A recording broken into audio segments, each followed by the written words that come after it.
UPN Narrator News has partnered with Adidas to bring you custom clothing for all occasions. The material is amazing and they have fits for all body sizes.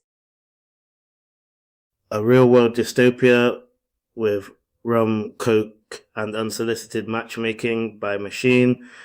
Last night started like a normal night, which is always how the strange ones begin. No thunder, no violin soundtrack, just me at the bar ordering a double rum with a splash of coke, like a responsible agent of chaos. The event was decent, not life-changing, not dead, that middle zone where the music is good enough to nod to, but not good enough to post. I'm at the bar with the two people working, the owner, a black woman with that calm, in control energy that says, "This is my establishment and the spirits are aligned," and this white guy who looked like he had mastered the sacred art of pouring drinks while overhearing everything. We're talking logistics because I'm in my world. Dub plate session, live stream, TikTok, YouTube, camera placement, where the crowd would stand, how the sound would travel, um, future plans, empire building, normal conversation.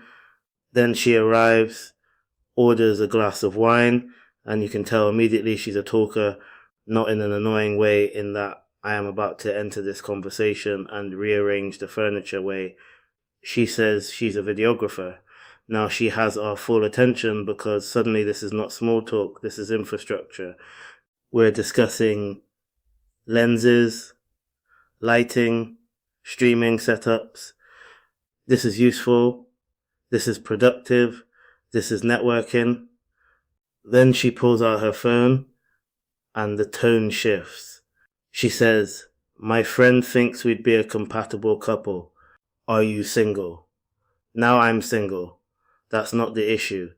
But I look around because I'm trying to locate the human being who has apparently conducted a live compatibility assessment in this room. I scan the crowd. No one is watching me. No one is signaling. So I say, unless I know your friend, I can't confirm anything, which is a polite way of saying what is happening. She laughs, leans in, and whispers, "My friend is an AI. Her name is Sarah." My flabbers, gasted, not mildly, not metaphorically. My flabbers left my body and applied for asylum. She tells me she took photos of people at the event, uploaded them, and Sarah, this digital cupid with a server rack for a brain, circled me as a potential mate, circled me like I'm a wildlife documentary, like I'm a flat in Zoopla, like I'm a product with recommended for you underneath. The bar goes silent, the owner freezes, the guy stops pouring mid-liquid. We are no longer in a venue, we are in a moment, a cultural glitch, because understand what just happened. I did not enter a dating app. I did not opt into a matchmaking service. I did not submit my data. I was physically present in a room, minding my business, drinking my drink, planning my event, and an artificial intelligence that I have never met, that I did not consent to, ran a romantic audit on my face, and we're all just standing there trying to process, because this is not in the social script. There is no etiquette for an algorithm has assessed your genetic viability in real time. She asked for my Instagram. I give it to her, not because Sarah has approved me for reproduction, but because I want to see the videography work. Let's keep the priorities in order.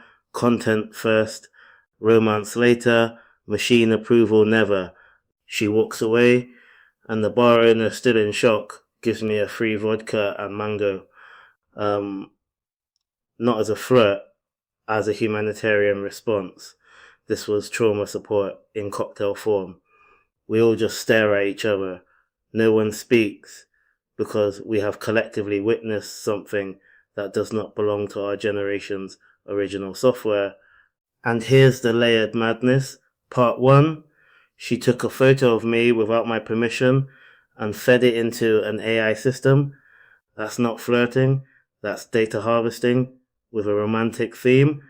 Part 2, I do not care what Sarah thinks about my compatibility. Sarah does not know my childhood. Sarah does not know my politics. Sarah has never seen me argue. Sarah does not know my music taste at 3 a.m.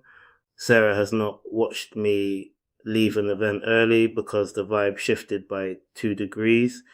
But Sarah circled me based on what jaw symmetry, melanin contrast, outfit coherence, aura, what was the data set, what was the training material, who taught Sarah what compatible means, because that's the question that stayed with me, not the audacity, the methodology. How did this machine decide I am a viable partner for a stranger in a wine queue? What variables are we dealing with? Facial expression, body language, proximity. The fact I was discussing business instead of small talk. Did Sarah clock ambition? Did Sarah detect rhythm? Did Sarah run a personality model from a still image like some kind of digital oracle? And here's the uncomfortable truth. We are entering a world where you are not just being seen by people, you are being scored by systems in public without consent for purposes you did not agree to, not just for ads, for relationships, for employment, for access, for desirability.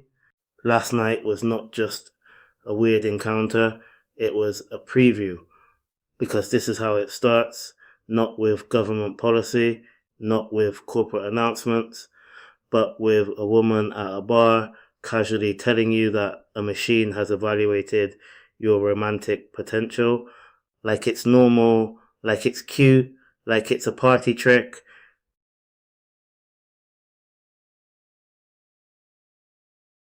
And the deepest, strangest part, a small curious part of me, the analytical part, wants to see the report, not because I care about the result, but because I want to know, what does the machine think I am? What did it see? What did it measure? What did it misunderstand? Because if an AI can look at a room and say, you pair with her, then we are no longer just living lives. We are walking data sets, real-time inputs, unpaid participants in continuous analysis. So now I'm sitting here the next day thinking, I went out for a rum and coke and got selected by a neural network for courtship. That is either the future of dating or the opening scene of a sci-fi horror. I don't know if I was being flirted with by a woman or recommended by a machine, and somehow the machine part is the one that stayed with me.